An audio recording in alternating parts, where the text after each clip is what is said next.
नमस्कार, मैं अंजलि गुप्ता। आप देख रहे हैं नेशन लाइव। जैसा कि आप जानते हैं कि नेशन लाइव की ड्राइव चल रही है, जिसमें हम आप तक लेकर आ रहे हैं दिल्ली के बेस्ट स्कूल्स।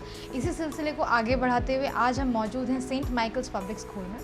यहाँ पर हम बात करेंगे यहाँ के प्रिंसिपल डॉक्टर प्रियंका शर्मा जी से और जानेंगे कि क्या विजन रहा उनका इस स्कूल के इस्टेब्लिशमेंट में और क्या मोटो लेकर उन्होंने इस स्कूल की स्थापना की थी।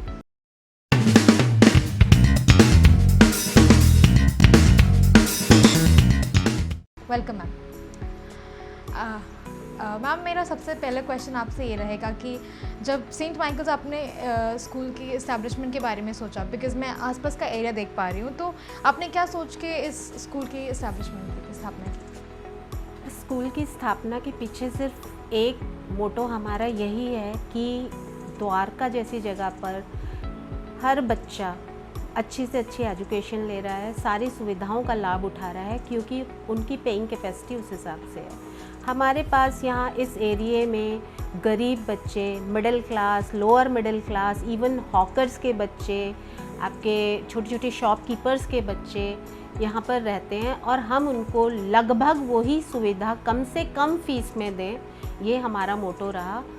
इसीलिए हमने इसकी राइट। तो मैम, जैसे आपने बताया कि बहुत ही वो लोग जो लोग कहीं ना कहीं अफोर्ड नहीं कर पाते, वो लोग अपने बच्चों को इस स्कूल में भेजते हैं। तो मैम, आप कैसे उनके रिक्वायरमेंट्स को फुलफ़िल करते हैं? जैसे आपने बताया कि आप बहुत कम पैसे में उनसे चार्ज करने के बाद भी उनकी सारी रिक्वायरमेंट्स को आप फुलफ़िल कर देते, तो आप उसके बारे में थोड़ा हमसे बताइए।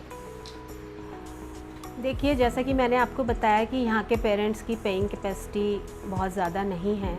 उसमें कई बार हमें ये भी देखना पड़ता है कि कोई पेरेंट पूरी फ़ीस भी नहीं दे पाता, किसी को कंसेशन भी देना पड़ता है, लेकिन फिर भी हम हर सुविधा लेके स्मार्ट क्लास, आपकी library, labs, computer labs, taekwondo, dance, ये सारी एक्स्ट्रा को करिकुलर एक्टिविटीज़, स्केटिंग, इवन अभी हमने रोबोटिक्स क्लास भी शुरू की है अपने बच्चों की इस साल से, ताकि उनका सर्वांगीण विकास हो सके।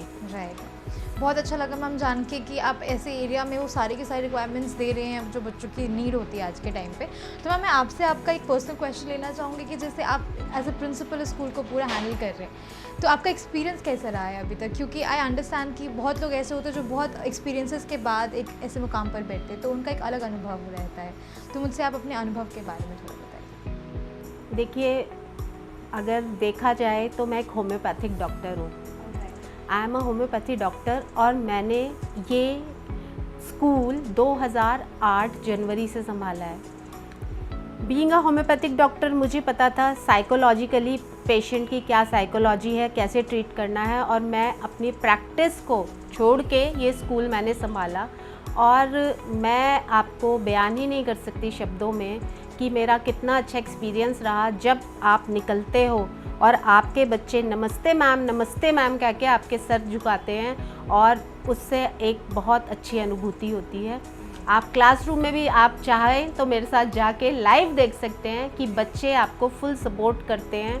वो मुझे लगता है कि जब बच्चे को छोटी छोटी चीज़ें सीखने को मिल रही हों स्कूल में पढ़ाई के साथ साथ, तो उनका सीखने का अंदाज, चाहे वो पढ़ाई हो चाहे वो एक्टिविटीज़ हो, वो अलग ही होता है। तो मैम, कहीं ना कहीं आपने मुझे बताया कि एक मिडिल स्कूल है, तो अभी छोटे बच्चों के साथ कहते हैं कि थोड़ा ज़्यादा डिफ़िकल्टीज़ आती हैं, चीज़ों को टैकल करने में थोड़ा ज़्यादा मुश्किलें आती हैं, तो आप उनको कैसे हैंडल करती हो? कि मैम, बच्चे कहीं ना कहीं ज़िद बहुत करते हैं, छोटे बच्चे, राइट, तो आप उनको कैसे हैंडल करते हैं? बच्चा हमारे पास 1 अप्रैल से आना शुरू होता है, और इवन आपने को पता ही है 2 साल कोविड के बहुत ही भयानक निकले हैं। बच्चे आने के लिए तैयार ही नहीं थे पहले तो घर से, क्योंकि जो बच्चे नर्सरी से फर्स्ट में ड्यूरिंग कोविड आ गए, उन्होंने तो बहुत परेशान किया। हमने पहला 1 महीना बच्चे को सिर्फ ओरल करवाया और साथ में टॉयज़ से खिलाना, मेड्स ने, टीचर्स ने एक माँ का रोल अदा किया। इवन मैं भी जाके उनके आगे मैंने बिल्कुल एज अ प्रिंसिपल बिहेव ही नहीं करा और उनसे वैसा ही बिहेव करा जैसे कि वह घर में है। तो टॉयज़ में कुछ हमने एक्टिविटीज़ करा के बच्चों से पहले एक प्यार बनाया, उसके बाद फिर हमने मई से उनकी थोड़ी सी पढ़ाई स्टार्ट की। आपने मैम कोविड के बारे में बात की, वैसे बहुत हाई टाइम हो गया अब इसके बारे में बात करना, बट स्टिल मैम अभी आपने बहुत अच्छे से एक्सप्लेन भी किया कि बहुत डिफ़िकल्ट हुआ उनको वापस, तो उनके जो बोलते हैं मोटर डेवलपमेंट होता है, जो उनका स्किल्स होता है राइटिंग का, लिसनिंग का और स्पीकिंग का, उसमें बहुत ज़्यादा डिफ़िकल्टीज आई होंगी बच्चों को। तो उनको आपने, जैसे आप बोल रहे हैं कि आपने टीचर्स ने बहुत ही अच्छा एक मदरहुड का रोल प्ले किया, बट स्टिल मैम उसके बाद भी कई बच्चे तो इम्प्रूव कर जाते हैं, लेकिन कुछ बच्चे फिर भी ऐसे होते हैं जो लैक करते हैं, तो उनके साथ फिर हम कैसे कोप अप करते हैं? Exactly, we are giving them extra classes. हम जैसे हमारा टाइमिंग बच्चों का 8 से 12 है, जो बच्चे हमारे वीक हैं, आपने बिल्कुल सही क्वेश्चन किया कि सारे बच्चे एक जैसे नहीं होते, कुछ उसके बावजूद भी वीक हैं, घर से पैम्पर्ड हैं या उनको कोई मेडिकली प्रॉब्लम है, स्लो लर्नर्स हैं, तो उनके लिए हम 12 बजे के बाद क्लासेस करते हैं, टीचर्स एक्स्ट्रा टाइम देती हैं उनको। और सैटरडेज़ जैसा कि हमारा नर्सरी और प्रेप का ऑफ होता है, उसमें भी हम बुलाकर बच्चों को एक्स्ट्रा क्लास दें।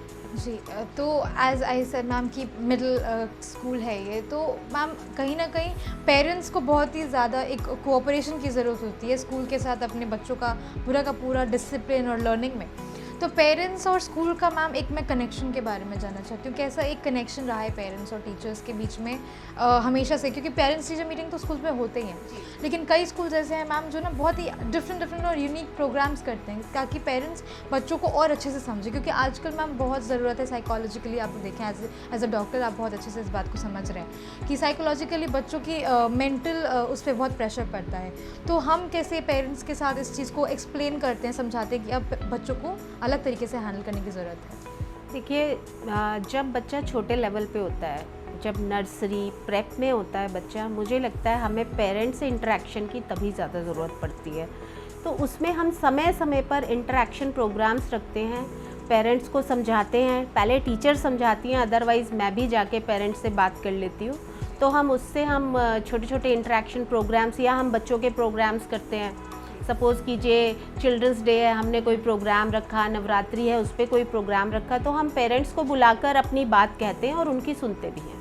जी, तो एक अच्छा कम्युनिकेशन है आप कहना चाह रहे हैं? जी, पेरेंट्स की फुल कोऑपरेशन है यहाँ पे, उसमें कोई डिनाई नहीं कर रही मैं, पेरेंट्स फुल कोऑपरेट करते हैं, जब बुलाइए आते हैं। उल्टा छोटे बच्चों के पेरेंट्स और भी ज़्यादा जागरूक हैं, जैसे ही आप उन्हें बुलाएंगे वो आते हैं, फिर हम अपनी बात उनसे कहते हैं, उनकी बात सुनते हैं।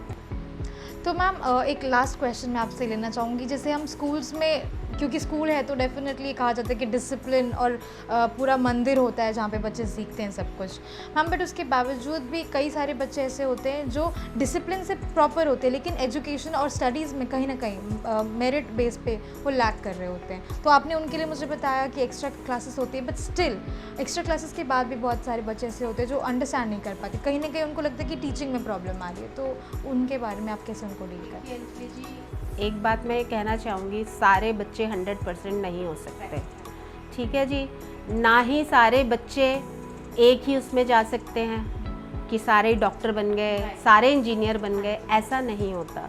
तो मुझे ये लगता है कि मेरा या मेरे स्कूल का, मेरे स्टाफ का मेन मोटो उनको एक जिम्मेवार नागरिक बनाना है, जो कि प्राइम इम्पोर्टेंस है आज की, ठीक है जी।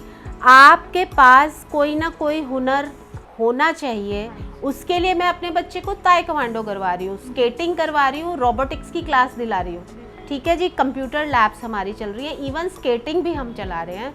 तो कोई बच्चा, अगर आपका आर्ट एंड क्राफ्ट, कोई बच्चा आपका पढ़ाई में लैक कर रहा है तो वो स्केटिंग पकड़ सकता है।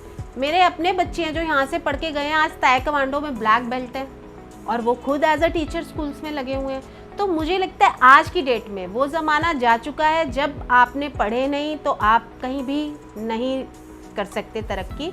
आज की डेट में कोई एक हुनर बच्चे के पास होना चाहिए, चाहे वो आर्ट एंड क्राफ्ट है, पेंटिंग है, व्हाटएवर जो भी है, वो आप कहीं ना कहीं आप उसको अडॉप्ट कर लोगे और कहीं ना कहीं आप सक्सेसफुल होगे ही होगे।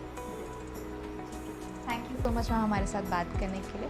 तो ये थे doctor Priyanka Sharma, saint Michael's public school के प्रिंसिपल, जिन्होंने अपना अनुभव हमारे साथ शेयर किया। इन्होंने बताया कि छोटे बच्चों को भी हैंडल करना इतना मुश्किल नहीं है।